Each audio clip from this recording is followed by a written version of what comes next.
Imaginez un juif, sincèrement attaché à la Torah et aux mitzvot, qui se retrouve devant une carte de restaurant gastronomique. Les plats sont certes cachers, le cadre est magnifique et l'ambiance est apaisante. Mais une question le hante. Ai-je vraiment le droit de me faire plaisir ? Est-ce que ce moment de confort et de goût raffiné est compatible avec ma spiritualité ? À la veille des vacances, cette question, simple en apparence, touche en réalité au cœur même de notre relation à Dieu, à la vie et à notre mission dans ce monde matériel.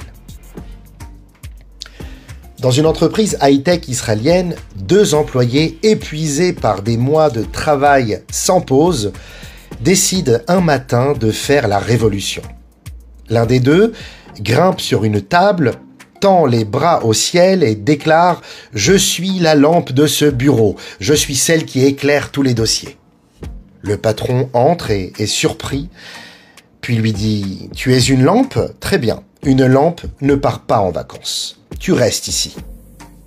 Son collègue, moins poétique mais plus stratège, prend son sac et descend calmement pour quitter le bureau. Le patron le rattrape et lui dit « Mais où vas-tu » Et il répond « Je ne peux pas travailler dans le noir, il vient d'éteindre la lampe ». Ce petit sketch cache une vérité profonde. Nous avons tous besoin d'une pause. Non pas pour fuir notre mission, mais pour mieux y revenir.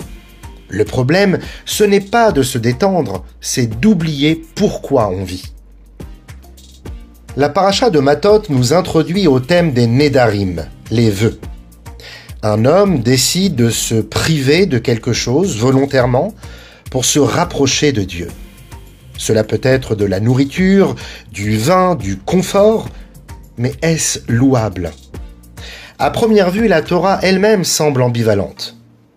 Elle appelle le nazir kadosh, saint, mais elle exige aussi qu'il apporte un korban khatat, un sacrifice d'expiation. Rachi tranche, il a péché. En se privant du vin, il a refusé un cadeau divin. Et pourtant, la Gemara dans Ta'anit nous dit que celui qui jeûne sans raison, même un seul jour, est appelé égoïste. Pourquoi te prives-tu ? Est-ce vraiment ce que Dieu attend de toi ? Mais alors, que veut vraiment la Torah ? Que nous soyons des êtres angéliques ou des bons vivants ? Le Talmud nous livre 2 phrases apparemment contradictoires. Dans le Pirkei Avot, nos sages nous disent que tout ce que Dieu a créé, il ne l'a créé que pour lui rendre honneur. Dans la Gemara de Sanhédrin, les sages nous disent que chaque homme doit dire haut et fort « Pour moi, le monde entier a été créé ». Alors, le monde est-il à lui ou à moi ? La réponse est merveilleuse. Il est à moi pour que je puisse le lui rendre. Dieu me confie ses plus beaux cadeaux pour que je les utilise avec conscience et que je les élève vers lui. Je prépare un magnifique repas de Shabbat avec les meilleurs mets et j'invite des amis. Je récite les brachot, je partage des paroles de Torah, je chante un nigun, je fais un birkat Amazon lent et ressenti. Et tout à coup, chaque bouchée devient une offrande, chaque saveur devient sacrée.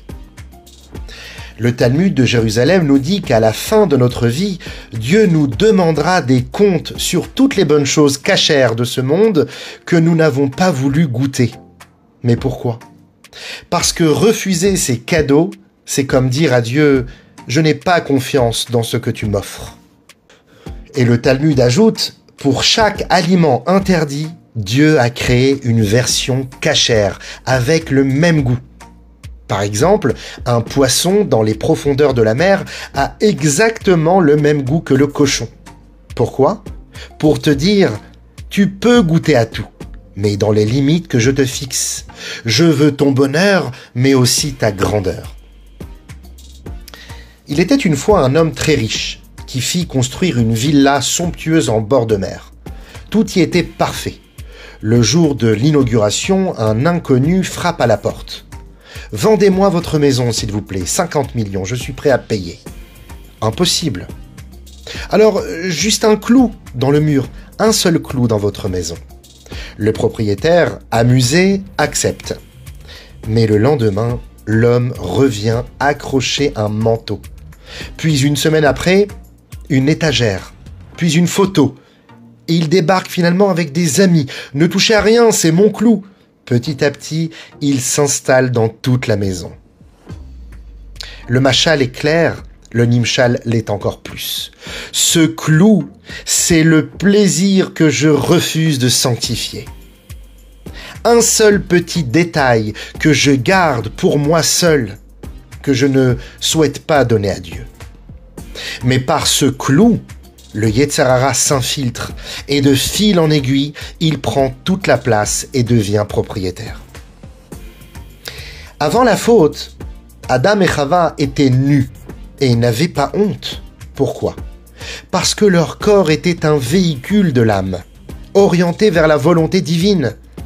Mais après la faute, le corps devient un but, une fin, et donc la honte naît. La honte, ce n'est pas d'être matériel, c'est d'oublier qu'on est aussi une âme. Le prophète Zecharia décrit le Mashiach comme un homme pauvre chevauchant un âne. Mais le mot âne, en hébreu, c'est chamor, même racine que chomer, la matière.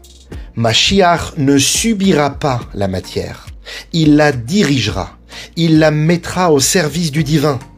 C'est d'ailleurs pourquoi Yosef Hatzadik est considéré comme le premier Mashiach.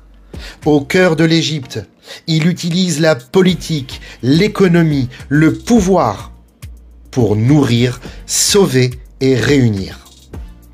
Il est intègre dans un monde corrompu. Il est spirituel dans un palais et il montre la voie. Rabbi Shimon Hatzadik n'avait pas l'habitude de manger des sacrifices du nazir. Trop souvent, ses vœux étaient superficiels pour lui. Un jour, un jeune homme arrive, beau, les cheveux brillants, les yeux profonds, et il vient offrir son sacrifice du Nézira. Rabbi Shimon lui demande « Pourquoi as-tu pris ce vœu sur toi ?» Et le jeune homme répond « Je faisais paître mon troupeau, et en me penchant vers une source, j'ai vu mon reflet. Mais j'ai vu aussi ma beauté. Mon Yetzer Hara a commencé à me parler. Alors j'ai dit, non, c'est Dieu que je veux servir, et non pas mon image. Et j'ai pris le vœu du Nézira. Rabbi Shimon se lève, l'embrasse sur la tête et lui dit, que de tels nazirs se multiplient en Israël. Alors, on a le droit de se faire plaisir ou non ? On n'a pas seulement le droit, c'est un devoir, mais à condition de transformer le plaisir en élévation. Un juif, ce n'est pas quelqu'un qui fuit la vie, c'est quelqu'un qui remplit la vie de lumière.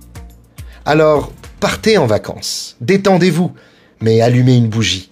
Faites une bracha, lisez une ligne de Torah, parlez doucement, aimez sincèrement.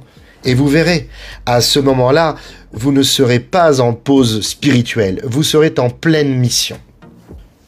Le rabbi donne une astuce puissante pour ne pas perdre le nord pendant les vacances. Même si tu es à la mer, à la montagne ou dans un spa, fixe-toi un temps de prière, un moment d'étude, une petite habitude de Kedusha.